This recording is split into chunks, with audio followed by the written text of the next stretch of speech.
Hello, everyone. Thank you so much for joining us. Before we begin, I, of course, want to acknowledge the horrific tragedy nearby at East High School. We're closely monitoring the situation, in touch with the City of Denver, the school district. State troopers and the Colorado Bureau of Investigation are supporting local law enforcement in responding to the tragedy. We know that 2 victims have been hospitalized, and I know that all of Colorado joins me in wishing for their speedy recovery. Today we're all East High Angels, and we stand with the alumni, the families, and of course the students of East High during this difficult period. Today we stand with an incredible group of leaders from across the state. Is that better? Can you hear me okay? Okay, today we stand with leaders from across the state, from Greeley, from Westminster, from Buena Vista, from Boulder, from Cripple Creek, everywhere in between, because housing and the cost of housing and the high cost of living in Colorado is an issue that we know we need to take action to do something about for the state. We're here together, municipal and county leaders, developers, housing advocates, environmental. This is an unprecedented coalition who's calling for action. We have labor leaders and business leaders. We have environmental advocates and housing advocates. We have representatives of workers who need housing. We have local elected officials from across the state, Republicans and Democrats, all saying clearly, let's take action to have more housing now and increase the housing supply in our state. And we wouldn't be where we are without the feedback and input from so many people across the state, more than 125 meetings, more than half local leaders, planners, managers.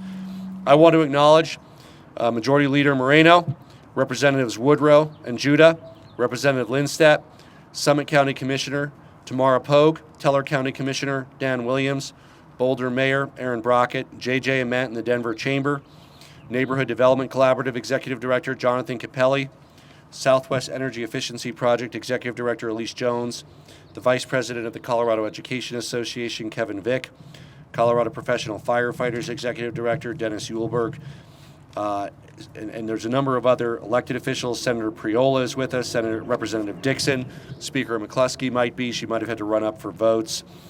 We also are joined by Chancellor Franks, President Solomon, and key members of my staff. I want to thank them for working so hard in having the 125 meetings, because of course neither me nor our legislative partners could have possibly been at all 125 meetings. So thank you to Eleni Angelidis, Serena Woods, Maria de Cambra, and many others who contributed to where we are today. How often do you see these groups coming together? How often do you see labor and business speaking together that we need to make housing more affordable, environmental advocates, housing advocates saying we need to take action together?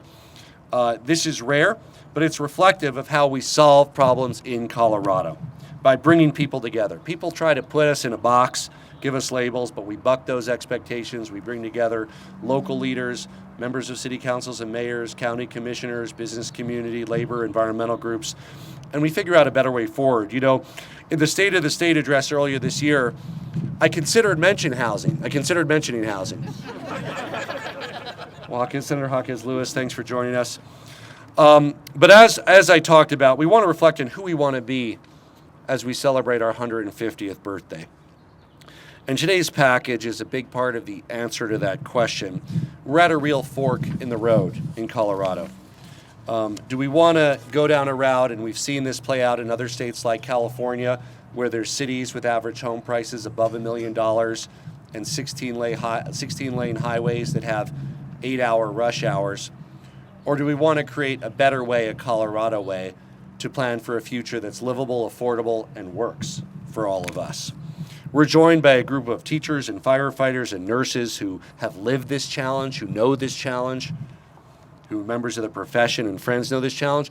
And this is a challenge that doesn't really need to be explained to any of us here, because we've all, whether it's your cousins, your friends, yourselves, we've all had to deal with a high and increasing cost of housing in Colorado.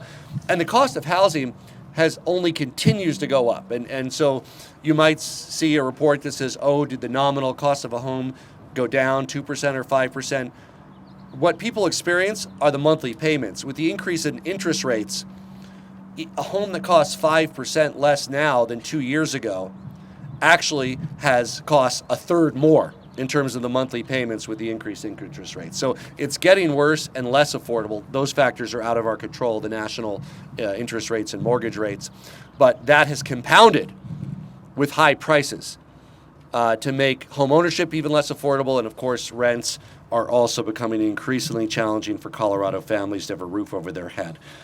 This is why this has got to change. We're taking a step forward. 4 key components of this package: legalizing the building of the most affordable housing types of homes and creating options for property owners, empowering homeowners to be part of the solution, incentivizing multifamily housing near transit-oriented development, more opportunities to get where you work and where you want to go in a less expensive and more convenient way, cutting red tape and removing barriers to reduce cost and time delays, making it easier to build a variety of housing types, and assessing statewide housing needs, working with our local communities, leaning into a way to identify and implement affordability strategies that are really tailored to both local and regional needs.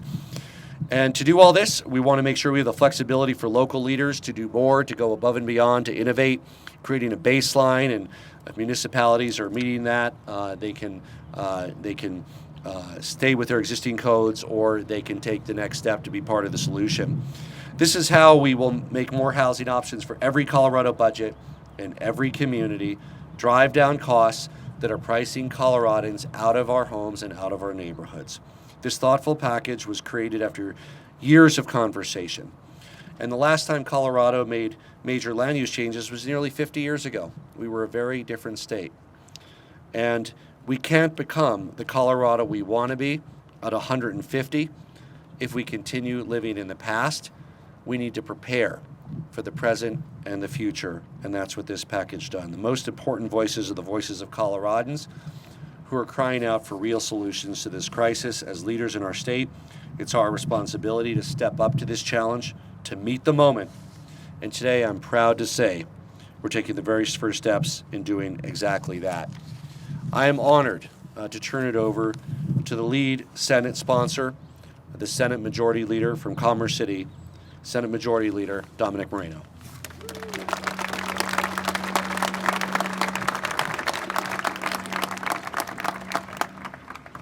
Good afternoon, and thank you to Governor Polis and his team for all of their work on this really pressing issue. Over 100 meetings have been facilitated by the governor's office for a 100-page bill.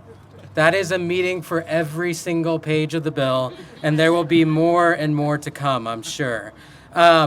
It's really exciting to see how the stakeholders have come together to craft this bill to tackle Colorado's housing shortage and affordability crisis. It's not often that we get to work on policy that is supported by such a broad base of organizations, individuals, and perspectives. But I'm not surprised by this level of support. Housing is an issue that impacts each and every one of us. And unfortunately, right now, in our state, the cost to rent or to buy a home is simply too high for many families to afford. Colorado is no longer a place where hardworking people can find a home that's near their job and their families. For years, Coloradans have watched as prices have spiked, putting the dream of an affordable place to live or a home to buy out of reach for regular folks. Seniors who want to downsize, young people living on their own, workers like teachers and childcare providers and firefighters, and first-time home buyers can't find homes because there are not enough homes being built. And the homes that are available are far too expensive for regular folks to afford. Unfortunately, the secret's out about Colorado, and people are moving here. As a Colorado native, I refuse to put one of those stickers on my car, but I do welcome the people that are here because they contribute to our economy and to our development as a state. This growth, though, has put enormous pressure on the existing stock of housing supply.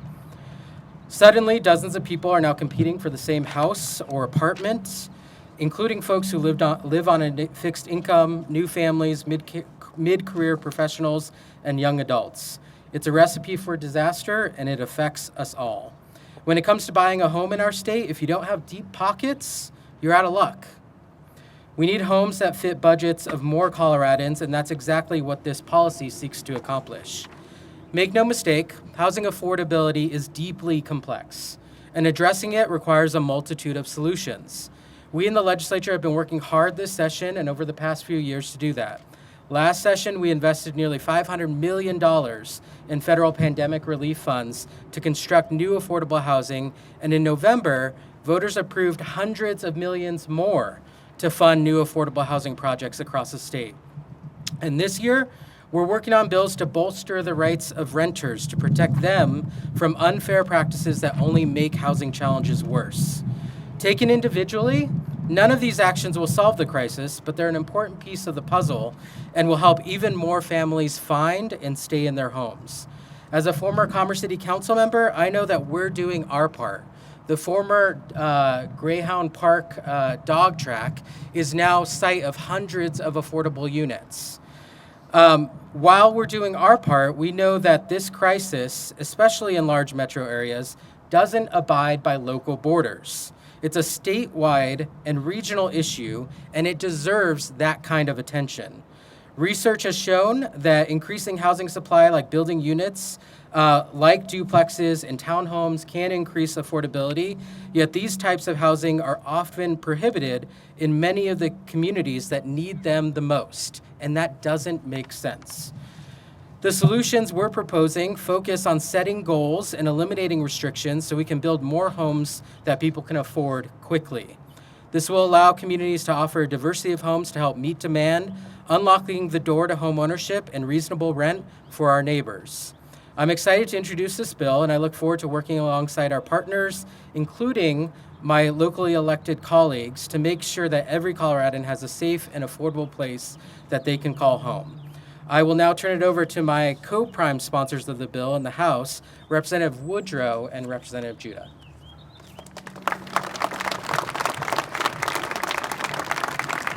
Thank you. Thank you, Majority Leader Moreno and Governor Polis. Thank you to all the stakeholders from across Colorado for joining us in this historic effort. I am honored to lead this charge with you. I, too, am frustrated that my constituents, many of whom work full-time and have multiple jobs, cannot find homes without spending a majority of their paycheck.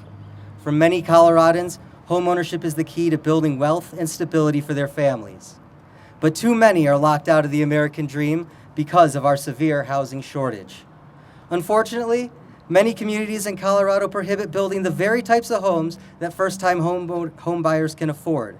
Homes like duplexes, triplexes, and townhomes. This trajectory will continue until Colorado's housing market can catch up with demand. Planning for Colorado's housing needs will ensure we build enough affordable homes so our loved ones aren't priced out. There's good news. We have the drive and the will to take bold action to fix this problem together. Here's how this bill will solve our housing shortage and affordability crisis. First, it removes restrictions that prevent the most affordable types of homes from being built while maintaining oversight at the municipal level. This means people have more options when they're looking for homes that fit their needs at a price point they can afford. Next, it promotes flexibility in building communities around transit hubs and town centers so people don't have to rely so heavily on cars. This will significantly increase the number of affordable rental units on the market. The bill also streamlines statewide housing affordability and equality standards. Specifically, it removes restrictions on building modular or manufactured homes that reduce building costs. It eliminates barriers to renting based on familial status, and it ensures effective utilization of land to build more homes for more Coloradoans. Next, it requires a first-of-its-kind statewide housing needs assessment. This will determine the housing needs and goals of each community so that Colorado localities can feature homes for every budget. This has been and will continue to be a collaborative, regional effort so communities can determine what's best for them while giving the state a plan for strategic growth. Last, and most importantly, this bill creates statewide housing affordability and anti-displacement standards that will be tailored to the needs of each community. With this bill, Colorado will finally have an informed, actionable plan to tackle the housing shortage and affordability crisis that has plagued us for far too long. Thank you so much. I'll now hand it over to Representative Judah.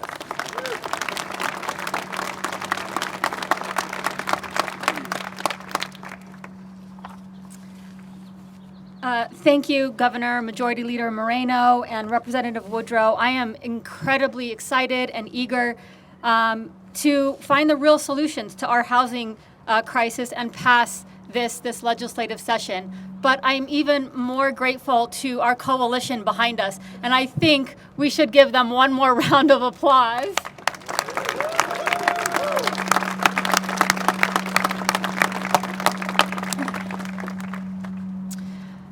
I get the distinct honor of representing Aurora, where I have lived my entire life, and I grew up in HD 41, which I represent, and it is one of the most diverse cities in Colorado. As a matter of fact, I currently live in Koreatown, to give you a sense of how diverse Aurora is. And even though my constituents look, sound, and pray differently from their neighbors, they all agree that the cost to live in their communities that they call home is too expensive. More and more Aurorans are getting priced out of their homes and their neighborhoods, the neighborhoods that they've called home for generations. This is unsustainable, and an unsustainable pattern that hurts the character, vitality, and sustainability of our communities. Communities that we all take pride in. The chances that you or someone you know will benefit from this bill, because housing affordability helps everyone. And I think it is very evident by the bipartisan support and diversity of this coalition behind me. This bill helps an aging parent or grandparent find a home that best fits their needs. A young adult looking to live on their own for the first time. New families wanting to become first-time home buyers. The local workforce we see in our communities each and every single day. People on low or fixed incomes, and of course our neighbors with disabilities. When we invest in bringing housing costs within reach for people at all income levels and across all housing types, we build healthier, more vibrant, and flourishing communities. That is why I'm incredibly passionate about this bold solution, because the benefits are many and far-reaching. It builds affordability back into our communities with a statewide plan to build homes that the people actually need. This historic plan supports the small businesses and local workforce that drive our economy. There will be more opportunities for teachers, firefighters, our grocery clerks, child care providers, and so many more to live in the communities that they want and the communities that they want to work in. Businesses can grow by hiring and keeping talented employees without having to constantly worry about turnover due to the lack of housing that their employees can actually afford. We can be good, excellent stewards of our land. Efficient development and compact housing designs will be helpful to conserve the valuable resources like water and the beautiful open spaces that we love here in Colorado. Building housing of all types and sizes increases access to renting or buying a home, especially in areas with good jobs, thriving communities, and quality schools, prioritizing equity in the way we grow. More homes will mean more units on the market, lower rents, and more options for people in our state to find the residence that meets their needs and, most importantly, their budget. We will also save taxpayer dollars by reducing the cost on our municipal partners. Compact development costs less to provide public infrastructure and services and produces more revenue per acre than low-density development. The communities around us can have the air that is clean and breathable. Smart development mitigates the health impacts of our changing climate that makes the air our families breathe safer. Too many homes are at risk due to wildfires and flooding. Building better will help Colorado plan communities resilient to these natural disasters that are becoming more and more frequent. This proposal gives people the comfort of being resilient. For all those reasons, I cannot wait to get to work and help champion this policy and make history in Colorado. Thank you so very much. I'd love to hand it over to my colleague, Representative Lindseth.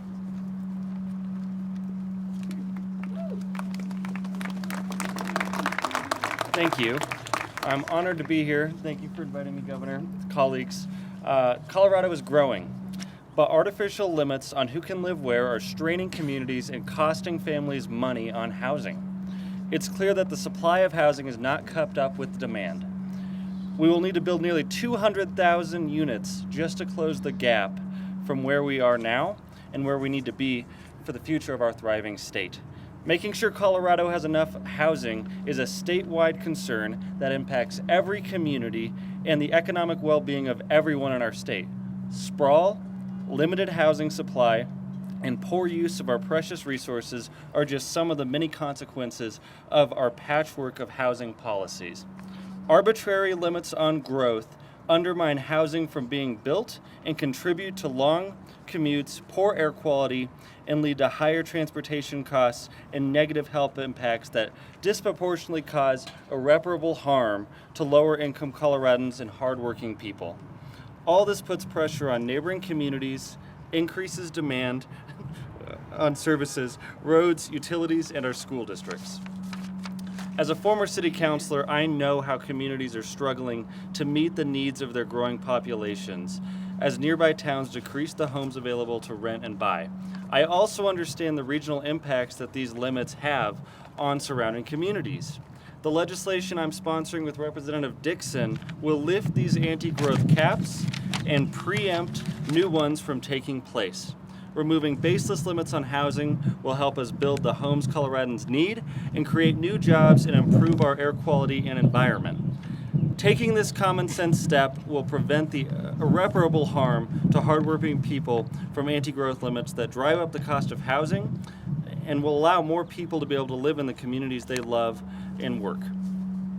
In the process, we'll create jobs in the construction and building trades industries and generate new opportunities for commerce and businesses that rely on this industry. It will increase our housing supply, save people money on housing, and lower the cost of living here in our great state of Colorado. I'm proud to be a part of this package, and I'm going to pass it over to Commissioner Dan Williams. I need to begin by thanking Governor Polis. Thank you, sir, for your faith in your local leaders, to your staff, and to, of course, the great bill sponsors. I probably sat through all 100 of those meetings, and it was a privilege. Governor Polis and his team did reach across the aisle. I happen to be a Republican. I'm proud of that, but this is not a partisan issue. So look, I come from Teller County, where we have the price point on a house is $600,000, about what it is down here, yet our wages are a 1/3 to 1/2. Our firemen, our policemen, our deputies, and our nurses have to commute 40 miles each way to go to Colorado Springs where they can afford to live, and even that isn't affordable. So it's not a border issue, it's not a partisan issue. I represent basically 77% of Colorado, which is still known as rural or frontier. So septic tanks, limited infrastructure, no trains, none of that stuff. We do that by choice, and you come to vacation, and we're proud of that part of Colorado. And as the governor said, this is a Colorado solution. So every one of the 47 counties known as rural is going through the same issue. And look, there's some consternation out there about, is this taking control away from us? I'm here to tell you, no. We've worked very closely with the bill sponsors and the staff, and I'm proud to tell you that we have our local control. Our 1041 authorities are intact as county commissioners. Property rights have been enhanced with this bill. There are some jurisdictions that won't let you build a accessory dwelling unit, for example. Well, my dad had dementia and came home to live with us. We were lucky enough to have a big enough house. But I have friends that don't, and they're prevented from doing that.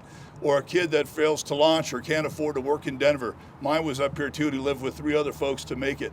That's the reality of it. So property rights are good, local are good. This is a base framework that the developers and the lawmakers have given us. What we found working collaboratively together across the aisle, local to state, is that there are already a lot of best practices out there. And so some of that got harvested in there. So if you're a jurisdiction, if you're a commissioner, if you're a municipality, you might already be meeting the grade. But if you're not, there's going to be a minimum base standard. We've got to move on. The governor said it best, and I won't try to repeat it. but we've had explosive growth. I've met every mayor on the Front Range in my time as a commissioner, and I hear the same thing from all of them respectfully. We've got explosive growth. We're a victim of our own success. Well, this bill will turn it into deliberate, planned growth, which is what we need. And again, I just want to end by saying thank you so much. Thank you for trusting in your local governments, and we stand with you to get this across. Thanks, sir. And I'll be followed by the mayor of Boulder right now. Thanks. Good afternoon, everyone. It's an honor and a pleasure to be here. I'm Aaron Brockett. I'm the mayor of the city of Boulder. I appreciate being asked to say a few words today. So last month, recognizing the widespread and extraordinary nature of Colorado's affordable housing challenges, our Boulder City Council adopted a policy position conveying our, quote, qualified support for state involvement in land use matters that furthers the city's housing affordability, transportation, climate, and equity goals. And the bill we're looking at today hits all of those points. And I think we're the first in the city and the state to take a position like that, and I'm proud of that as well. So since that time, I've been very appreciative of the governor's and the legislature's collaborative approach in working to introduce today's bill. I'm equally appreciative of the commitment that has been made to continue this work with not only Boulder, but all of our other local governments here throughout the state during the legislative process to ensure that the final bill strikes the perfect policy balance. There's still some work to be done. I'm sure there will be changes to be hashed out, take additional work and collaboration to get to the finish line, as is inevitable with a bill of this scope. But there is so much of value here, including encouraging missing middle housing, accessory dwelling units for the reason the commissioner just mentioned, and many others, transit-oriented development, and so much more. And I'm sincerely optimistic that we will have a fully successful outcome to this process. So above all, I want to say I'm so proud to be part of the diverse group of leaders, organizations, and businesses. Look behind me, this is amazing. That recognizes that Colorado simply cannot continue with the status quo to address our affordable housing crisis. And it's just that, a crisis, and one that goes far beyond the city of Boulder's borders or the border of any one city. It's a regional and statewide issue in scope, and we need all of us to work together if we're going to make progress on solving it. With the governor's leadership and with the tremendous talent that surrounds me here, I'm confident that we can come together, rise to the occasion to address this crisis, united in our determination to work collaboratively for a better future for our city and for the entire state. Thank you so much. And now it is my honor to introduce Commissioner Tamara Polk. Good afternoon, everyone. My name is Tamara Pogue, and I have the privilege of representing Summit County as a commissioner. Today is a historic step for Colorado. Make no mistake, it is also a necessary step for Colorado. I want to begin by thanking the governor, Majority Leader Moreno, and Representatives Steve Woodrow and Joda, and the governor's team, who have worked tirelessly to put together a bill that incorporates feedback from county and local leaders. I have not attended all 125 meetings, but I'm probably at 50%. In my community, people are struggling. From all walks of life, they're struggling with our housing crisis. From our immigrant community, often spending more than 90% of their income on their housing, to our teachers and our first responders. There is literally no one in my community who is immune. It's people like me, a single mom, spending more than 40% of my income on our housing, wondering how long can I hold on? How long can I make this work? We have tried to lead the way in Summit County to resolve and mitigate our crisis. And if there is one thing I've learned as we attempt to do this, first, you better get used to feeling like a hamster on a wheel. But more than that, I wonder, and I know, that we can't solve this alone. We need partners, and our partners are vital. Housing is both a matter of statewide concern and an issue of local control. We can balance both, and it will lead us towards more impactful solutions if we do. We simply cannot afford to stand by as our fellow Coloradans struggle to build a life in our state. I am proud to be part of this collaborative process between local leaders and state experts that will bring all of Colorado closer to our shared goal of solving the housing crisis. Thanks, everyone, for being here today. So next up, we have Elise Jones, who I will say is a former county commissioner, and also from the Southwest Energy Efficiency Project. Good afternoon, everyone. Thank you so much for being here, and thank you especially to the broad, diverse coalition behind me, including our governor and lawmakers. My name is Elise Jones, and I'm the executive director of the Southwest Energy Efficiency Project. And as was just noted, I'm also a former county commissioner. I'm a lifelong environmental advocate, and I'm a mother. And these roles have convinced me of the need to take bold action now on two crises facing Colorado: housing affordability and climate change. Solving both challenges requires the same solutions: allowing and encouraging more affordable and efficient housing options near jobs and transit. Yes, this is a complex issue, and the bill, as was noted, will no doubt need fine-tuning and strengthening as it goes through the process. But I'm here today to strongly support this effort because it's critical to the future of our state and to the planet. As a commissioner, I serve my community through numerous climate-fueled wildfires and flood disasters that took lives, destroyed homes, and cost billions in dollars. And Coloradans across the state, as has been noted by every speaker before me, are suffering from the housing crisis. Our housing supply is simply not kept up with demand, and we need to increase production. But it's not just about the sheer number of new homes. It's also about where we build them and who can afford to live in them. The biggest source of climate pollution is transportation. It's simply not possible to meet our climate targets without smart planning that decreases the amount of time we spend in our cars stuck in traffic on long commutes, and instead enables healthy, low-cost transportation options like biking and walking in transit. This effort is also about protecting our open space and natural resources from sprawl.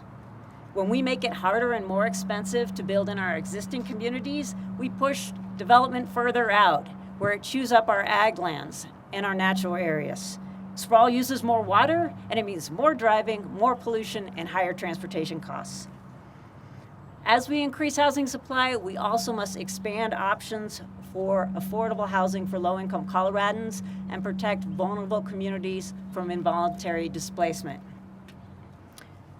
The housing affordability and climate crises, they don't stop at city and county borders.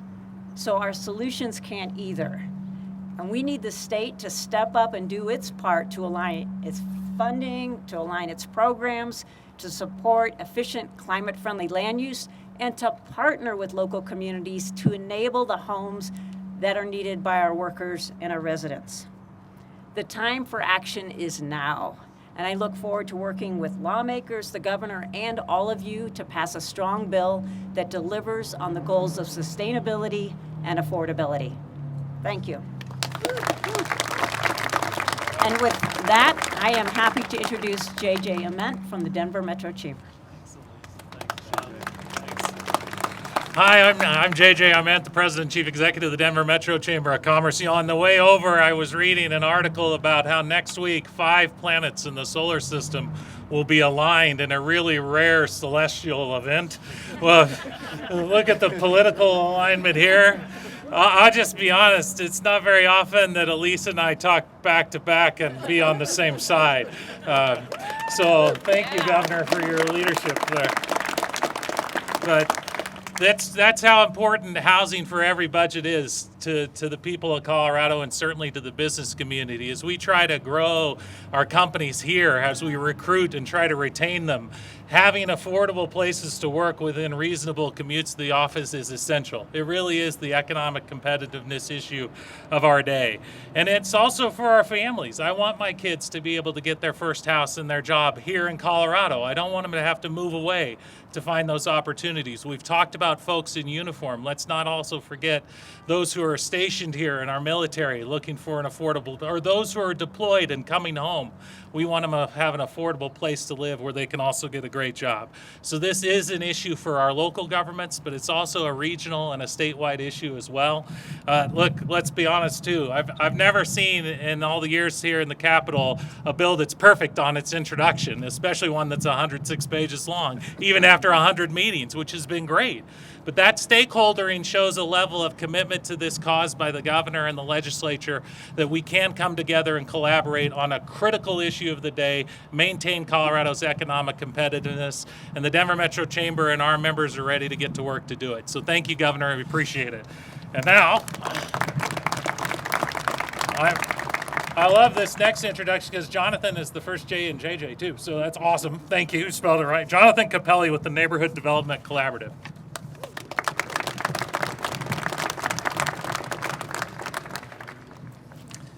Hello, everyone. My name is Jonathan. Maybe just go by Jay. I'm the executive director of a nonprofit called the Neighborhood Development Collaborative. It's a coalition of 20 affordable housing providers working across Metro Denver, serving about 60,000 households, sort of across the housing spectrum from homelessness to home ownership. I'd like to thank Governor Polis and Majority Leader Moreno, Representatives Woodrow, and Judah for bringing this initiative forward. As affordable housing providers, we see firsthand how the history of exclusionary land use has led to communities across the state being pretty firmly divided up by race and class, and where workers have to commute hours just to keep the economies of other communities afloat. So this ends up creating a dynamic where one community really far away ends up being a resident of that community, ends up being another community's cleaner, child care provider, waiter, or cook, and so on and so on. It's like a game of affordability musical chairs, essentially, playing out across our state with fewer and fewer places for anyone to land. As someone who grew up on the Western Slope, using, having to commute and sometimes hitchhike hours to go to various jobs up valley, I experienced this dynamic firsthand about 15 years ago, and it's only gotten worse, obviously. The chokehold that this dynamic and current policies puts on the ability for nonprofits to create starter homes and affordable rental housing means that we're in a situation today where Colorado is the 8th most expensive state, the 5th most expensive metro area in Denver. Displacement has led to Denver being the 2nd most gentrified city in the country, and about half of renters spend more than a third of their incomes on housing. So homeownership is just an ever-distant dream, or increasingly distant dream for most, and a lack of sensibly zoned land makes it difficult for anyone to do anything about it. We simply don't have the tools to efficiently build affordable housing near where people work, play, and go to school. And the division between housing and transportation and jobs has sort of stretched the fabric of our communities to the breaking point, to the point where today Colorado has sort of reached West Coast traffic levels, East Coast housing prices, to the erosion of natural lands and sprawl, and then the aggressive displacement of Black and brown communities and low-income communities across the state. So in the last few years, homelessness, first-time homelessness in Colorado has more than doubled. So if you don't think that all these things are connected, we're kidding ourselves. We can't meaningfully address the housing crisis without correcting the harms of housing policies from the past. So to tackle these issues, we need land use policy that empowers local governments to create homes at affordability levels proportionate to their needs. We need to focus on serving populations that are hardest hit by historic housing barriers and spread density equitably and sensibly using data and the voice of the most vulnerable as our North Star. We need to align density and public funds to serve those with the highest housing needs and the least access to housing resources. And new development must ensure no net loss of existing affordability and must ensure protections for those that are most vulnerable to displacement. So this is an unprecedented initiative, one that has the potential to rebalance the scales for low to moderate income Coloradans and improve livability for everyone. So we really appreciate the robust stakeholder process that's taken place to date, and we look forward to continuing to work with the governor and lawmakers on this bill to get it right. Thank you. And bring up Kevin Vick, Vice President of the Colorado Education Association.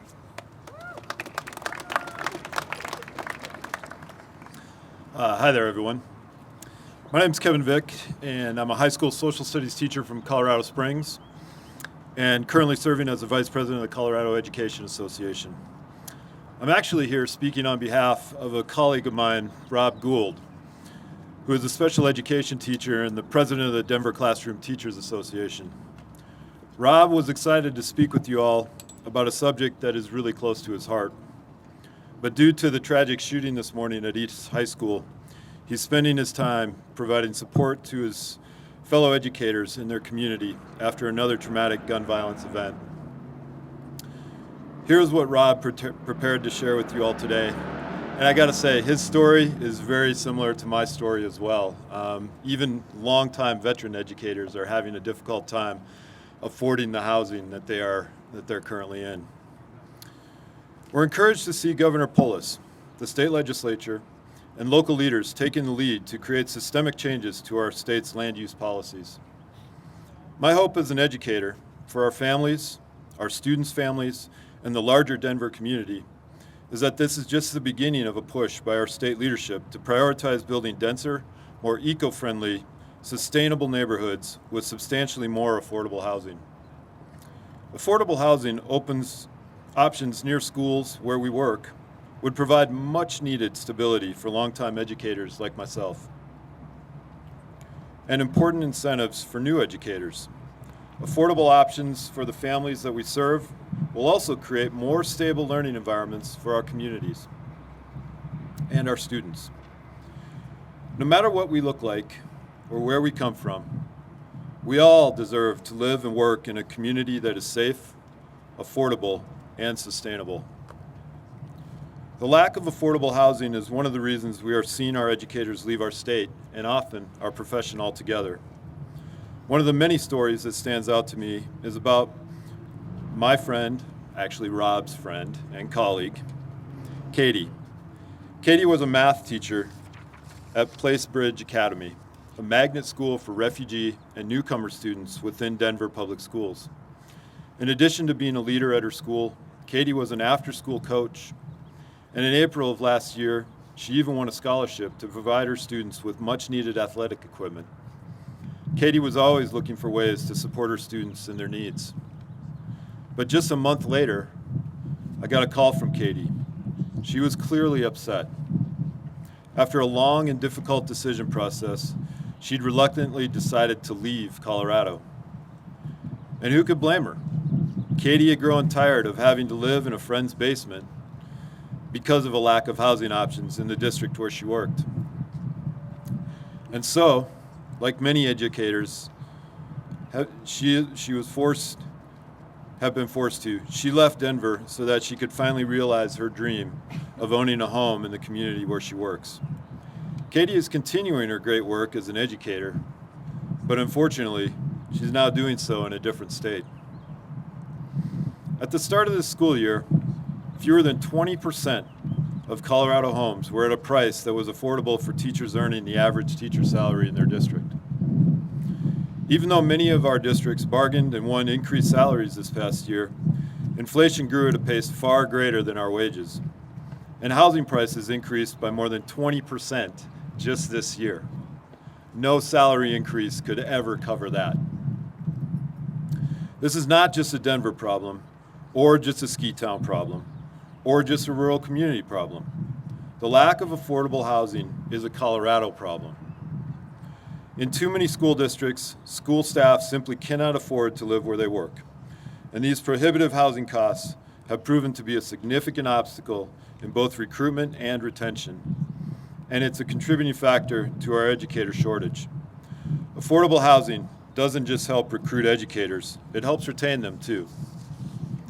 Educators who are able to live in the communities in which they work make for better, more impactful teachers, who are much more likely to stay in their jobs and become strong community members. The lack of affordable housing directly affects our teacher shortage, which in turn directly affects the quality of our students' education. The lack of affordable housing impacts student learning. When affordable housing is scarce, families are displaced and learning is disrupted, as they're forced to settle for unstable living situations or unsustainable commutes. Ultimately, this contributes to learning gaps for our students and far too often disproportionately affects our historically marginalized populations the most. An investment in Colorado's affordable housing is an investment in our educators, our students, our communities, and especially all of our futures. Thank you for your time today, and please keep the community of East High School in your thoughts. And now, we turn it over to our final speaker, Dennis Uhlberg of the Colorado Professional Firefighters.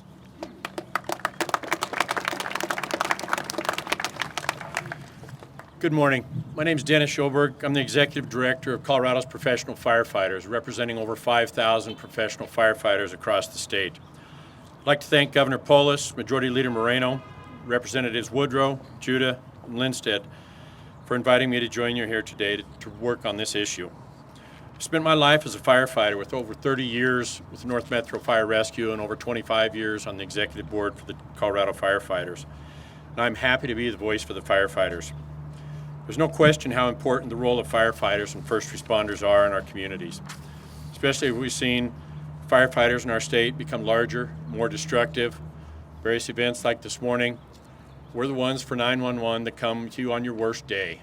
We'd like to be there in your community, but sadly, we need the support of this critical workforce in addressing housing costs to make that practical. Many of our members respond from over 2 to 3 hours where they live to where their jurisdictions where they work. The rising cost of housing in Colorado is outpacing the wages for firefighters across the state. As others have mentioned, this is impacting our recruitment and retention of our staffing to be able to provide these essential services. We've seen this problem worsen in every corner of the state with staffing and affordable housing and being able to get into the areas that we work. I'm glad to see our state and local leaders taking action to make housing in Colorado more affordable for those that work in their community and want to live in the same community. So I appreciate all the support of Colorado's first responders, as well as the governors and all the attendees for the 100+ meetings. We look forward to seeing this to the finish line. Thank you.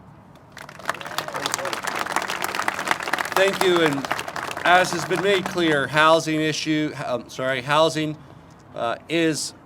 I'll start again, as has been made clear, housing policy is a firefighter and safety issue. Housing policy is an education issue. Housing policy is an economic development issue.